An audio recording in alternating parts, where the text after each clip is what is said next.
Alors aujourd'hui, on se retrouve dans une petite vidéo. On va voir ce qu'on appelle du credential dumping, hein, donc littéralement vider les mots de passe, hein, via des fake services, hein, de faux services. Alors n'oubliez jamais que quand vous connectez à une machine, hein, ça peut être vous la cible, hein. On verra dans quelques temps comment mettre en place des honeypots. Je suis en train de bosser dessus, mais c'est que il faut bien comprendre que vous pouvez vous dire: «Je suis le meilleur, j'arrive à pénétrer tous les systèmes informatiques». Dites-vous qu'un jour, ça va peut-être vous causer des petits soucis, hein, puisqu'il y a des machines, bah, c'est des pots de miel. Alors, on va pas vraiment faire un pot de miel, mais je vais vous montrer comment, très simplement, on peut générer des services à la volée grâce à Metasploit, à MSF Console, et mettre en place, hein, des serveurs qui seront fonctionnels, mais le seul but, ça sera de voler votre identité. Ok, donc on va voir ça ensemble. On va avoir deux Linux, hein. J'ai mon Kali Linux ici et j'ai un Ubuntu là sous la main. D'accord? Donc l'Ubuntu que vous avez sous les yeux va servir de cible, et avec mon Kali, on va commencer à exploiter tout ça. Donc on va se lancer MSF Console et on va commencer par le FTP. D'accord? Donc au sein de Metasploit, vous avez bien d'auxiliaires, hein, comme on les appelle, des modules auxiliaires, on entend, qui vont nous permettre de faire de faux serveurs, hein, de faire du spoofing, du faking. Et le but, c'est de récupérer les mots de passe éventuellement que vous voudrez nous donner la victime, hein. Vous l'avez compris, si on doit se mettre dans un scénario réel, c'est-à-dire qu'on va essayer de rediriger notre victime vers le serveur que elle pense être légitime et qui est sous notre contrôle. À partir du moment où il est sous notre contrôle, vous imaginez bien qu'on peut commencer à faire des attaques de l'homme du milieu, et en tout cas à capturer sans problème les mots de passe qui permettent l'authentification de la personne sur le serveur légitime, hein. Si jamais, via l'ingénierie sociale, on arrive malheureusement à la manipuler, à la berner pour lui faire croire qu'elle est sur le bon serveur, sauf que c'est notre serveur. D'accord? Donc, FTP, File Transferring Protocol, je pense que vous connaissez tous. Grosso modo, hein, pour ceux qui savent pas, on a deux ports, hein, le 20, le 21, qui vont permettre la connexion à un serveur. Grosso modo, ça permet de transférer, hein, télécharger, téléverser des fichiers. Le FTP n'est pas chiffré, hein, c'est pour ça que ça va nous permettre justement de faire cette attaque de l'homme du milieu et de capturer les paquets réseau. Et dans ces paquets, vous le savez, on va avoir les secrets. Et les secrets, là, en l'occurrence, c'est peut-être Bob ou Alice qui vont nous donner ces mots de passe, leurs mots de passe. Alors, on va aller voir dans les auxiliaires. Vous avez une partie serveur, si je ne m'abuse, et là-dedans, vous avez beaucoup de choses. Vous voyez qu'en capture, on a pas mal de choses, hein. On va commencer par du FTP. Donc c'est cet auxiliaire. Alors, FTP, voilà. On va regarder les options. Alors, vous voyez qu'on a un password, hein, si jamais c'est nécessaire. Là, en l'occurrence, on va le laisser vide dans notre exemple. On a le FTP root, c'est tout simplement le répertoire racine, hein, d'où je vais pouvoir servir les fichiers, hein, qui sont présents. Alors là, je peux m'amuser, lui dire, pour coller à la réalité, pour que ça soit un peu attrayant, je vais partager mon home-dir, par exemple. Donc on va faire un FTP root, et je vais lui dire: écoute, tu partages le home saltimbanque à l'utilisateur, hein, pour attirer un peu l'utilisateur, que ça soit attrayant pour lui. D'accord? Le FTP user, si vous avez besoin d'un compte, d'un username spécifique pour l'accès au FTP, pour nous ça sera pas nécessaire. Le pass port, c'est le pass V, hein, donc là encore une fois, c'est au niveau du transfert des données. On a deux types sur du FTP, on a de l'actif, du passif, hein. Généralement, en tournant en actif, parfois, pour pouvoir vous balader, on sera en passif, hein. L'actif plutôt pour transfert de fichiers, le passif pour se balader dans l'arborescence du serveur FTP. Je vulgarise, hein. Alors ensuite on a notre serveur host. Là c'est intéressant puisque vous l'avez compris, on va venir utiliser mon adresse IP. Donc là j'utilise un VPN pour le lab. On va faire un set SRV host. Je vais donc héberger mon serveur FTP à cette adresse. Voilà. Et on peut lui mettre une petite bannière. On peut rigoler. Vous savez que je suis un grand fan de la NSA.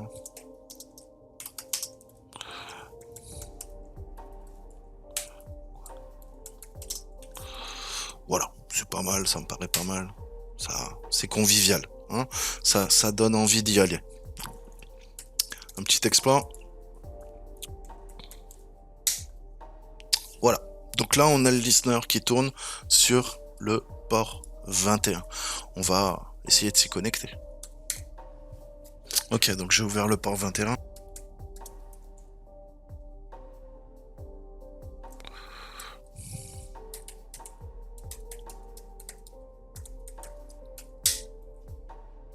D'accord. Donc il y arrive, hein. Il y arrive et c'est assez inquiétant d'ailleurs. Il est sur ma machine, hein, vous voyez. Donc comme je vous disais, vous pouvez faire un passif pour passer en mode passif. Et des fois, vous voyez, il n'y a que le mode actif qui fonctionne. Donc là, on voit qu'il a réussi, hein. Il a fait un petit LS, et voilà. Il est dans mon répertoire. Donc là, vous voyez que c'est sympa, hein. Ça permet d'héberger un petit serveur FTP. Mais nous, on a un truc plus vicieux, vous l'avez compris. Auxiliary, serveur, capture, FTP, voilà. Donc là, on voit qu'on a plein d'options.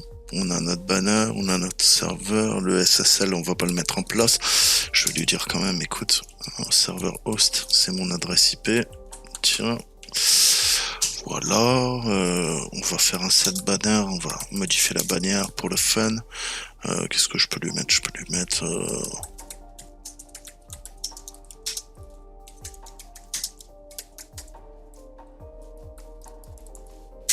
Voilà, ça me paraît bien, histoire d'attirer un petit peu le chaland. On va lancer l'exploit. Voilà, donc là on intercepte les communications, on attend, attaque de l'homme du milieu, le FTP n'est pas chiffré, donc ça peut poser des problèmes. FTP 10 11 26 90, l'attaquant se dit super, j'ai fait un petit nmap, le port 21 est ouvert. Il arrive là-dessus, wow, welcome to NSA Headquarters. Là, il se dit, ça y est, je suis rentré dans le serveur de la NSA. Ouais, il a pas tort, donc voilà, il se dit, Toto, quoi. Hein. Toto, d'habitude, au serveur de la NSA, il se connecte avec un mot de passe.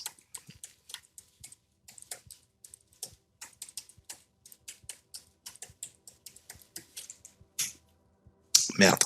Alors là, il se dit, ouais, bon, ok, ouais, bon, j'ai dû me tromper, hein. Voilà.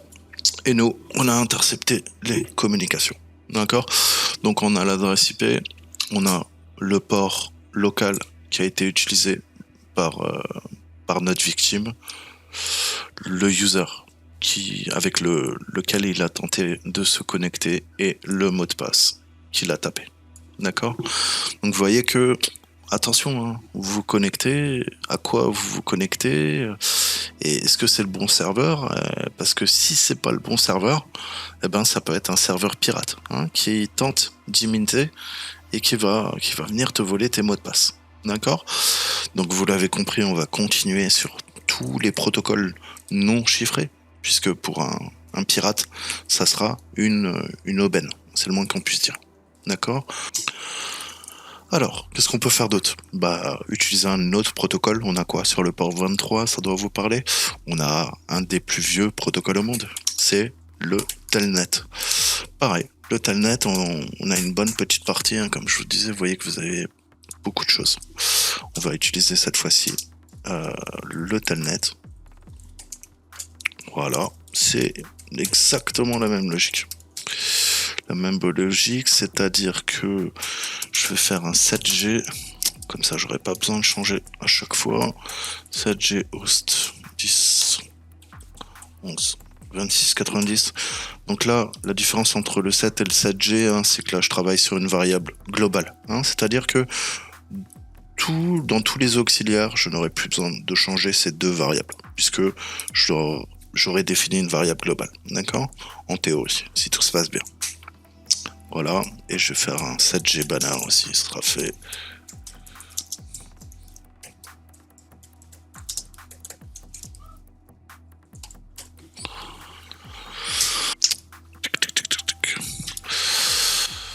Là, notre ami s'est dit, pourquoi pas se faire un petit telnet. Donc telnet, vous le savez, port 23. Vous n'avez pas besoin de le préciser puisque par défaut, il utilisera le 23 et très mauvais protocole parce que totalement obsolète, désuet, car non chiffré. D'accord. Alors, là, il n'y arrive pas. Qu'est-ce qui se passe Je sais.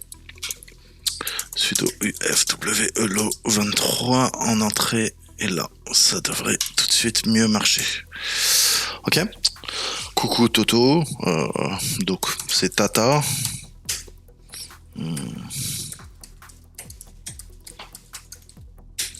Voilà. Et en plus, on voit que c'est en clair. En clair de chez clair, quoi. Il n'y a même pas des petites étoiles. D'accord. Même principe. La communication n'est pas chiffrée. Voilà. Hein. Encore une fois, vous avez compris, il ne faut plus utiliser toute cette vidéo, c'est pour vous sensibiliser au fait qu'il ne faut surtout pas, surtout pas utiliser des protocoles qui sont vétustes et qui ne chiffrent pas les données. Alors, maintenant, on va passer un petit peu plus costaud. Hein. On va utiliser le VNC, le Virtual Network Computing, hein, comme on l'appelle. Vous savez que c'est comme le principe de partage de bureaux à distance via une interface graphique. On se sert d'un buffer, d'une mémoire tampon, et on va permettre en fait de faire du remote frame, hein, c'est-à-dire en grosso modo récupérer l'écran de la victime, une personne qu'on veut aider. Généralement, en tout cas, ça permet de prendre la main sur un système pour le téléadministrer et ça utilise le port 5900. D'accord. C'est pareil, hein, on a aussi un auxiliaire, si je ne m'abuse, qui devrait s'appeler Auxiliary. D'accord. Capture. Et on doit avoir du VNC. Ok, parfait. Alors, on voit le challenge. 16 byte challenge, donc 16 octets, notre challenge, il n'y a pas de problème. On va lui définir Lost. On a un John file. Password file, on va le mettre, je sais pas, dans mon home. Saltimbanque. Ça devrait être pas mal. Il le prend. Ok.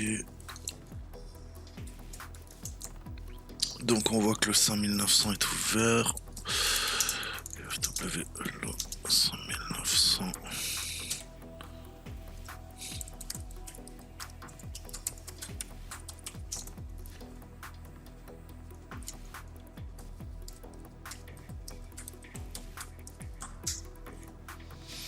Qu'est-ce qu'on veut? 192, 168. 10 sur le port 5900.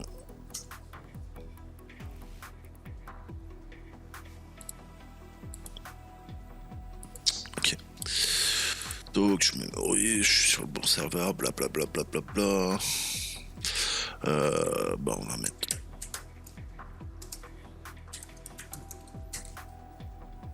erreur d'authentification, pas de chance.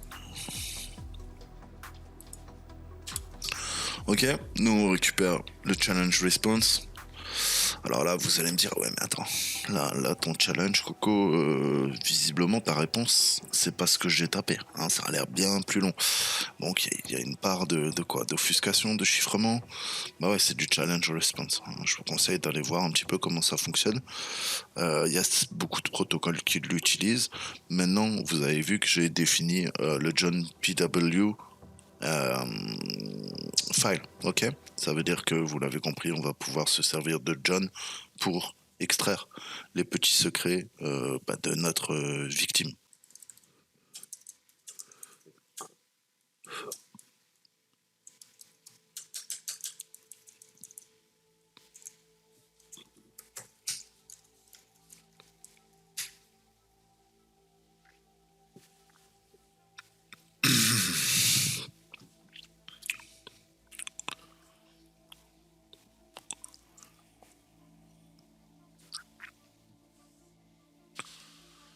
Donc vous avez compris, hein, soit c'est dans votre dictionnaire, soit ça l'est pas. Vous arrivez à le craquer, mais on voit qu'il est en train d'attaquer le NTLM. Enfin, le LM Challenge. Challenge Response. Donc ça, c'était pour VNC.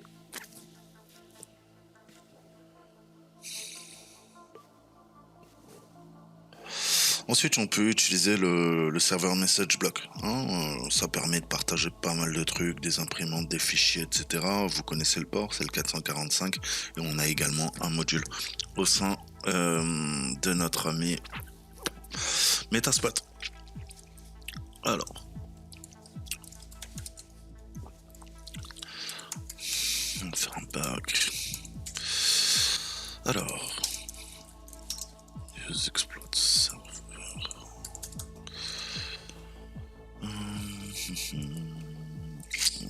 Use auxiliary pardon serveur capture. On a dit SMB. Option 7G. On va mettre une variable globale. Le Kane, on s'en sert pas. Kaneable, qui est un très très bon outil dans les années 2000 sur Windows pour craquer beaucoup de choses. Qu'est-ce que je vais faire? Je vais faire le John PW file quand même. John PW file. On va le mettre sur Salt en banque. John, histoire de s'y retrouver. Alors, 7G. Donc là, je travaille sur les variables globales pour pas avoir à modifier constamment celle-ci quand on va changer de module. Indice, si je ne m'abuse. Ok, donc on va faire un run ou un exploit, c'est pareil. Alors, il nous dit que les JTR John the Ripper HS seront divisés en plusieurs files, en 2 fichiers, en fonction du format, soit NTLM V1, soit NTLM V2. Ok, donc là on a le répertoire qu'on lui a précisé, on est bien. Maintenant il faut lancer l'attaque. Donc encore une fois, la personne, elle va utiliser l'UNC. Vous savez, ce système de dénomination qui est vieux comme le monde, qui doit dater de DOS. 192, 168 indices. La personne essaie de se connecter au share. Ça mouline. Et Toto. On va faire très simple. Accès refusé, pas de chance. Ok, donc ouais, il est là. Alors, John et John. Notre fichier.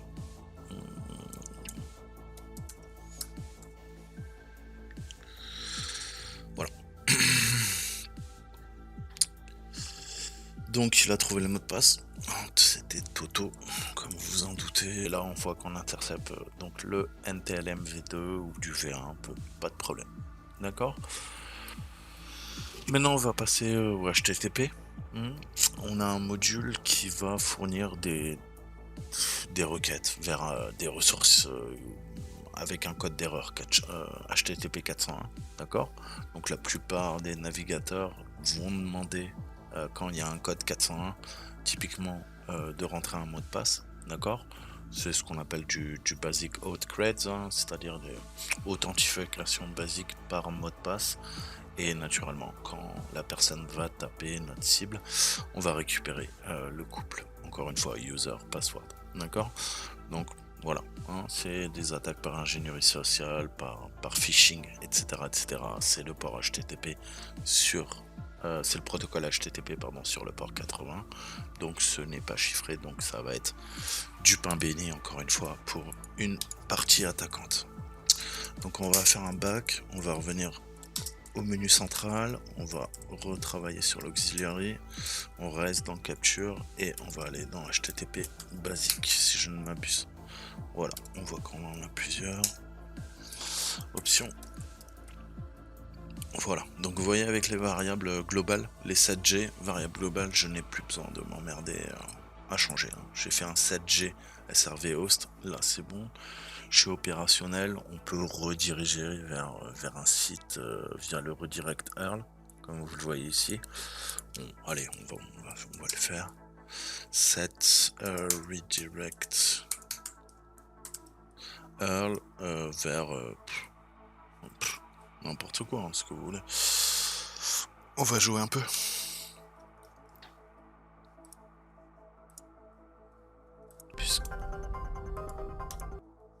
Le but c'est de s'amuser en apprenant. Ok, donc là on est pas mal. Vous voyez, encore une fois, pensez toujours qu'est-ce qui est requis, qu'est-ce qui ne l'est pas. Et puis travailler, commencer à être à l'aise sur les variables de Metasploit pour bien comprendre. Vous avez toujours l'explication là, vous avez le manuel, vous avez le site internet, vous avez beaucoup de documentation concernant Metasploit. Je pense que quand vous débutez en cybersécurité, c'est vraiment le truc que vous devez poncer. Vous devez être à l'aise avec Metasploit, mais le connaître sur le bout des doigts. Et ne croyez pas que c'est un truc de script kiddie. Parce que ceux qui vous diront ça, c'est eux les script kiddies. Ils savent même pas la potentialité qu'on peut avoir au sein de Metasploit. Parce que franchement, voilà, encore une fois, des gens qui savent pas de quoi ils parlent. Et puis encore une fois, tous les commentaires que j'ai pu avoir depuis un an, Metasploit c'est de la merde, Metasploit t'inquiète, je connais et tout. Est-ce que tu connais tous les modules? Est-ce que tu connais tous les vecteurs d'attaque? Est-ce que tu connais tous les payloads qui sont présents? J'ai de sérieux doutes puisque je te rappelle que dans Metasploit, tu as tous les exploits publics au monde. Ok? Et si tu les as pas, tu les as dans Searchbyte ou dans Websploit. Donc encore une fois, est-ce que tu connais tout? Si tu me dis que c'est vrai, je veux bien te croire. Moi j'ai de sérieux doutes. Ok? Puisque moi-même encore, ça fait des années que je connais Metasploit. J'en apprends tous les jours. Il y a de nouveaux modules. Vous pouvez également développer vos modules soit en Ruby, soit en Python, etc., en Rust. Bref. Donc là, vous avez compris, on va rediriger la victime vers YouTube, vers une chaîne d'un inconnu. On verra après. On peut faire un Yuri Pass. On voit que c'est la Yuri qui sera utilisée pour l'exploit. Alors, vous pouvez, customiser encore. On va lui mettre le Yuri Pass. On va lui mettre quoi? Qu'est-ce que je peux lui mettre? Toto le hacker. Parce que c'est une célébrité, Toto le hacker. Et puis on peut faire un run ou un exploit. Voilà, donc là il nous génère, vous l'avez compris, l'adresse. On va la copier. De toute façon c'est pas très compliqué. Donc notre cible se balade dans son petit navigateur. Et là c'est le drame. Pareil, Toto, dans notre exemple, j'ai pas envie que ça dure des heures. Ok, donc là on voit quand même qu'on est, on est redirigé, tranquille. Putain, il y a un très mauvais youtubeur qui s'appelle Saltan, donc ça va faire plus que 766 abonnés. Ouais, c'est mieux que 666, je dirais. Merci à vous d'ailleurs. Donc continuons, ça on s'en fout, l'autopromotion on s'en bat les couilles frère, comme diraient les jeunes. Donc voilà, HTTP basic out login, Toto le hacker. Donc on voit qu'on récupère les fameux credentials qui sont là. Et il nous dit bien qu'il y a eu une redirection du client. Le client, vous l'avez compris, c'est le navigateur web vers cette adresse que je lui ai spécifiée via la variable redirect URL. D'accord? Donc voilà, ça peut paraître futile, mais je peux vous assurer qu'une personne néophyte ou qui est en stress, puisque typiquement en ingénierie sociale, on va utiliser soit votre naïveté, soit votre peur, soit on va vous mettre devant le fait accompli. On va vous dire, attends, vous n'êtes pas capable de vous connecter à ce site, je vais appeler votre patron, votre responsable hiérarchique. On vous met la pression. De toute façon, c'est ça, c'est l'ego, c'est vous mettre la pression, vous faire peur, c'est l'expectative. Il faut que ça, tout de suite, il y a une urgence, c'est un impondérable. Vite. Comment ça, vous en êtes pas capable? Tout ça, c'est les techniques de manipulation en ingénierie sociale pour vous faire, pas réfléchir, vous faire agir. Le problème, c'est quand vous allez agir sans réfléchir, c'est à ce moment-là que vous allez vous faire pirater en fait. Ok? Donc prenez tout le temps du recul sur la situation, même si c'est une situation grave. Je vous l'ai déjà dit dans mes vidéos, raisons personnelles, professionnelles, peu importe. Quand vous devez prendre une décision importante dans votre vie, ou professionnellement parlant, prenez tout le temps 5 minutes pour réfléchir, hein, pour essayer de comprendre ce qui se passe, parce que on pourrait vous induire en erreur, vous berner, et vous allez être la victime, et il peut se passer des choses graves. D'accord? Donc prenez tout le temps, ne prenez jamais de décision hâtive, ça va vous desservir.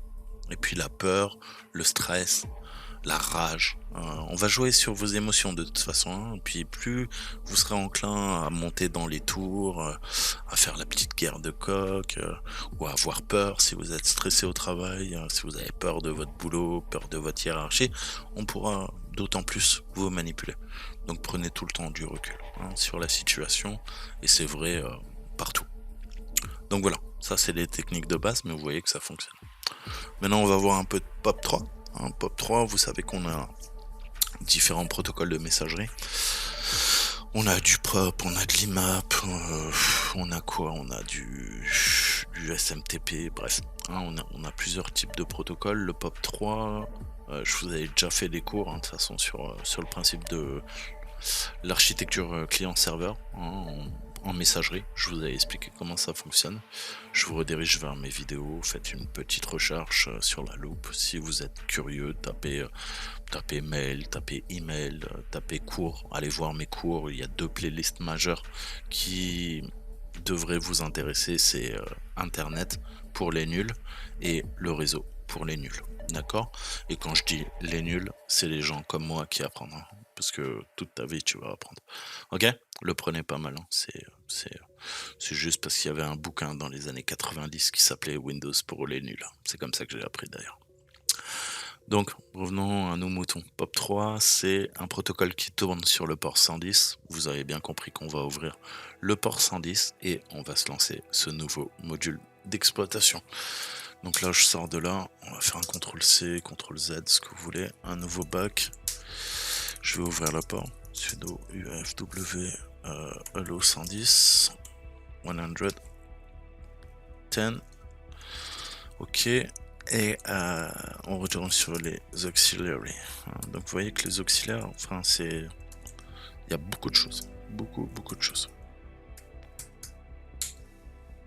Options.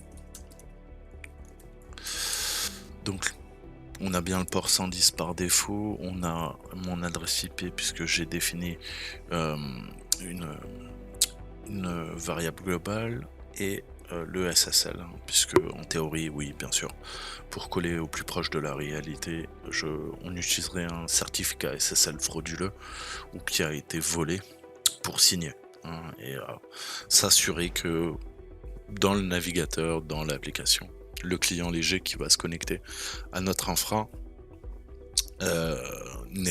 n'envoie pas de message étrange à la victime, ce qui pourrait complètement annuler notre attaque. Tout simplement, elle aurait de fortes suspicions, de doutes, et en termes d'ingénierie sociale, le but c'est de manipuler la personne, de lui faire gagner confiance, et vous n'avez pas envie de lui faire peur, puisque c'est totalement contre-productif. Donc voilà, encore une fois, imaginons que même Toto le hacker scanne ma machine, il y a le port 110, il se dit super, je vais peut-être pouvoir me connecter. On peut faire un telnet même pour chercher à se connecter sur le port 110. On va simuler, je vais pas installer un client de messagerie. Vous savez que telnet c'est aussi un petit couteau suisse.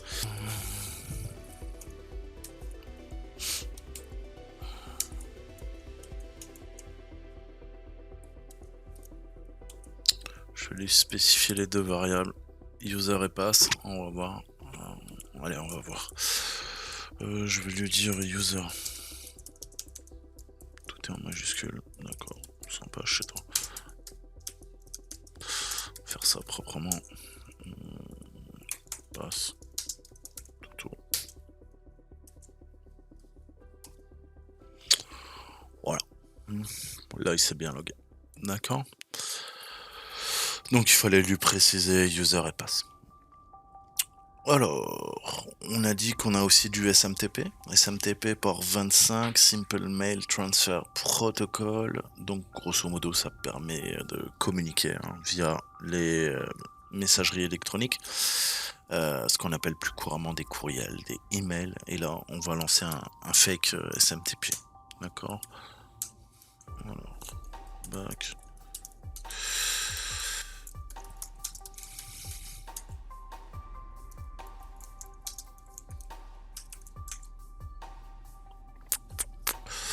Ça doit être tout en haut. Auxiliaire capture. Ouais, c'est le 1. Donc, on va faire un use 1 au lieu de tous taper. Option. Alors, on a toujours le port, sudo ufw le 25, parfait. Le sort, on s'en fout. Require authentication from, oui. Alors, pareil. Serveur error, ça c'est pas bon ça. SMTP, ça. Sa variable, il est content, Toto. Passe. Toto. Ouais, toujours. Bon, on intercepte. Je sais pas pourquoi on se bouffe du 503. Puisqu'il est up. Pourquoi il me dit service indisponible alors que le service est up? Il intercepte la communication. Bug de Metasploit ou de Windows, je sais pas trop. Alors, qu'est-ce que je peux dire? Post GraphQL. Je peux lui dire le host 192 168 1 10 user. Je vais mettre Toto. Mot de passe Toto. D'accord, donc ça échoue, c'est pas vraiment une surprise. Et on récupère les couples. D'accord. MySQL, pareil. Hop, back. Use auxiliary server capture MySQL. Sudo ufw 1433.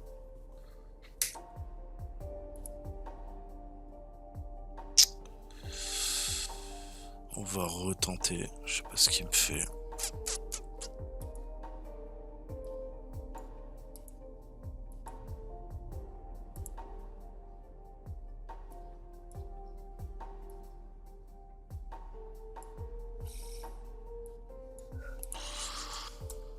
Ok.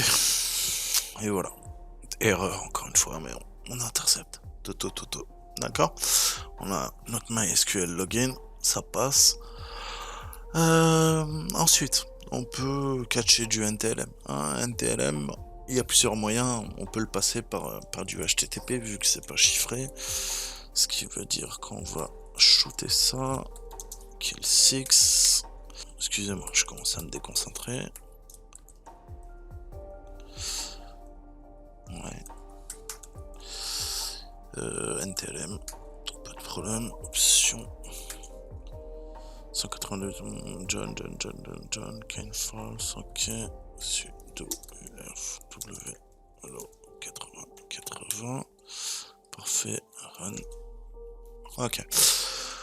Adresse qu'on va venir récupérer et exploiter sur notre Windows. Toto. J'arrive plus à taper. Enregistre. Ok, on récupère. Lui, il arrive sur une page blanche, le pauvre.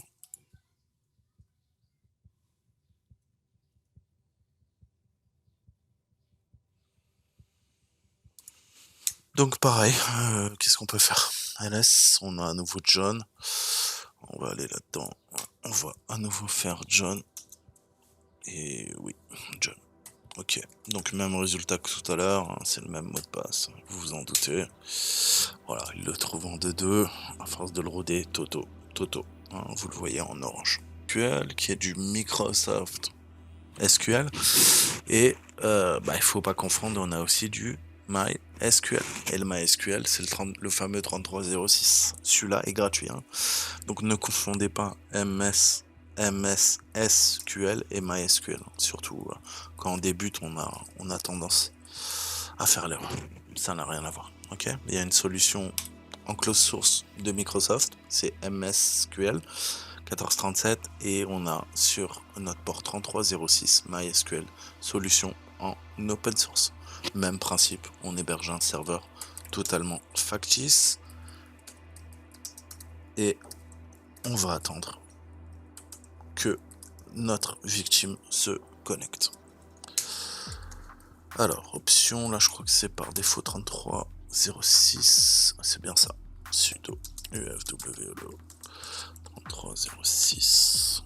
Ouais, je vais simuler encore une fois que ce soit mon Windows ou mon Kali. Le but c'est que vous compreniez la technique MySQL. Donc là je suis en open source, on l'a dit, H c'est le host, 198.1.10, et je veux me connecter en tant que Toto, et le mot de passe c'est Toto. Toto, je le remets, il aime pas access denied, using password yes, et on a récupéré encore une fois database Toto, challenge response user Toto. Donc vous voyez que on a pléthore d'auxiliary, de modules auxiliaires qui vont nous permettre de générer des ports ouverts, de créer de faux serveurs et de capturer les mots de passe de nos victimes. Voilà, je vous dis à très bientôt. Ciao ciao.